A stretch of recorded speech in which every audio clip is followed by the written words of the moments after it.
Amigos, seguimos hablando con Javier Torres, analista de servicios educativos rurales SER, sobre el mensaje de la nación que dio el presidente este 28 de julio.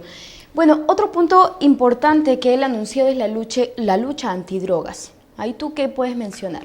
Bueno, a mí me ha llamado la atención esa parte del mensaje, porque Humala no ha planteado mayores cambios en relación a lo que ha sido la política antidrogas. Él ha señalado que se va a continuar con la erradicación. Así es. ¿No? Y me ha llamado la atención porque un sector significativo de sus votantes, por lo menos en las zonas cocaleras, son justamente los agricultores dedicados al cultivo de la hoja de coca. Entonces, y me ha llamado la atención porque también se ha comentado que probablemente Ricardo Soberón sea jefe de vida y él tiene una posición bastante crítica. Entonces, habrá que ver con el transcurso de los días cuál va a ser finalmente la política que se establezca, pero yo sí creo que era muy difícil que el presidente Humala dijera que no iba a continuar con la erradicación.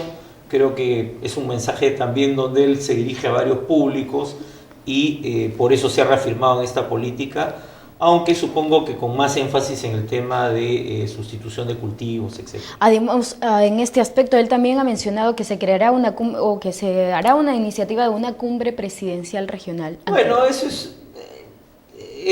a mí las cumbres no es que me llamen mucho la atención. ¿Por qué? Porque finalmente son gestos políticos, al final se van a tomar una foto, y nada de van a llegar a acciones. una serie de acuerdos. No creo que tampoco sea el tema en el cual él tenga que plantearse un tipo de liderazgo en la región, ¿no? Sin embargo, siempre es importante que haya una cumbre, pero lo clave es cómo los países productores de hoja de coca le plantean a Estados Unidos un cambio en la política general que tiene Estados Unidos, que es quien ha marcado la agenda.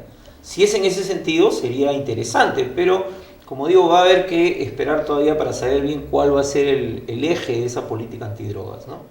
Pasando a otro tema, él ha tocado sobre las reparaciones colectivas también. Sí, bueno, eso ha sido importante, ¿no? El hecho de que él afirme que se va a cumplir con la entrega de reparaciones colectivas, donde eso se ha avanzado ya en este gobierno, y con las reparaciones individuales. Pero creo que en el caso de las reparaciones individuales, yo espero, como esperan muchas otras personas, me parece que tiene que haber una revisión de los montos y de los criterios que el gobierno saliente definió, porque a mí me parece que los montos son irrisorios, ¿no?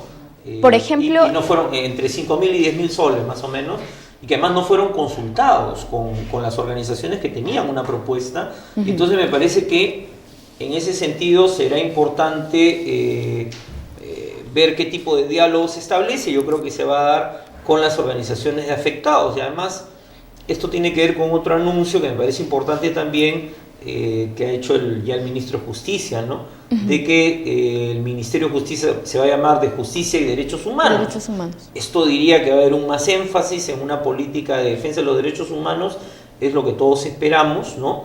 Y esperamos entonces que se revise la política de reparaciones, porque lo que hizo el gobierno aprista fue bastante limitado en ese campo. Otro aspecto que podríamos tocar es sobre el tema del impuesto. Ha reafirmado además lo que él propuso en su campaña electoral, el impuesto a las sobreganancias. Sí, eso lo ha señalado, pero no ha podido establecer o plantear cifras o montos, porque creo que además ha sido bastante prudente al señalar que se van a respetar los contratos y los tratados. Entonces no puede cambiar las reglas de juego de manera unilateral, y entonces eso pasa por una negociación con las empresas mineras, con la Sociedad Nacional de Minería y Petróleo, que ha sido muy resistente. Incluso han hecho una campaña en relación al tema, bastante fallida, ¿no? Pero el presidente Humala insistió en que él confiaba que se podía llegar a un acuerdo, y yo creo que se va a llegar finalmente a un acuerdo. El tema es, todavía no sabemos cuáles son los montos que significará este cambio en el tema tributario de las empresas, ¿no? Impuesto a las sobreganancias. Y otro aspecto también que fue en su campaña es, digamos, rebajar el gas, ¿cierto? Y bueno, en esto también él ha hablado que el lote 88 del gas de Camisea sea exclusivamente para el mercado interno. Claro, en realidad lo que está planteando es cumplir con lo que ya estaba establecido. Ajá. Ahora, en el tema 2010. del precio del gas, yo creo que no se va a poder llegar a bajar el gas a los 12 soles que se anunció en la campaña, y que aunque ellos dicen que no lo dijeron, uno recorre algunas carreteras del Perú y ve Y ahí las están en los pintas. carteles. No, claro, ahí están los carteles, pero creo que hay una expectativa de la gente de que el precio baje de todas maneras, y ellos van a tener que ver la manera de cumplir. Ahora, el tema es que varios de estos anuncios que ha señalado el presidente, incluso el del aumento el salario mínimo a partir de agosto, ¿no? 75 soles, claro. No todo va a poder hacerse de golpe. Yo creo que parte del mensaje del presidente Humala ha sido esto.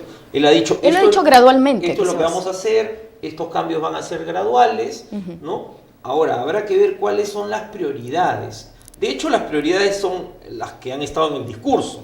Y hay otros temas que más bien no se le ha dado, creo, el suficiente peso, ¿no? ¿Cuáles? Por ejemplo, en educación no se ha dicho mucho, ¿no? De repente tiene que ver con que la ministra Patricia Salas, que es una experta en el tema, fue una de las últimas nombradas, ¿no? Pero no se ha dicho mucho sobre ese tema.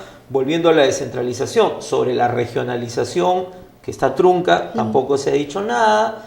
Se ha hablado sobre derechos humanos, efectivamente, en general, como hemos comentado, pero el tema de la consulta no se afirmó plenamente, porque yo creo que Humala sabe que hay temas que pasan por negociaciones y acuerdos en el Congreso, y entonces él tiene que ver con qué cosa puede avanzar y con qué va a tener que ir más lento. En todo caso, como te digo, creo que ha sido un mensaje que, más allá de los vacíos, creo que ha sido un mensaje bastante claro de que estamos en un nuevo momento político, y eso es lo importante. Es decir, hay una continuidad en el modelo económico, pero con cambios que responden a algo que conversamos acá justamente cuando se dio la primera vuelta, ¿no? La gente está esperando que el Estado funcione mejor, que esté más presente, la redistribución, que redistribuya, que dé más seguridad, ¿no? Que creo que ha sido importante que el presidente Humala plantee el tema del Consejo Nacional de Seguridad Ciudadana, aunque es una tarea que no es directamente la suya, pero por la magnitud del problema, creo que es importante que el presidente diga: yo voy a liderar este proceso. Este es un problema de preocupación generalizada en todo el país.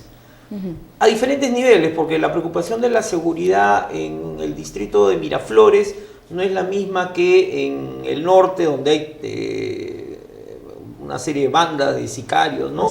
O en las zonas cocaleras o en la sierra. Son diferentes problemas, pero la gente está muy preocupada por la falta de orden, la falta de seguridad, y además algo que es importante, no es solamente un problema de seguridad ciudadana. Yo creo que en general la gente está preocupada porque, como te decía hace un rato, el Estado funcione. Y eso implica también la seguridad jurídica, que tanto reclaman los empresarios, pero también el comunero cuando dice: oye, no se metan a mis tierras sin cumplir con lo que la ley manda. Exacto, y sin consultar. Entonces creo yo que es importante como gesto político, y habrá que ver cómo se operativiza.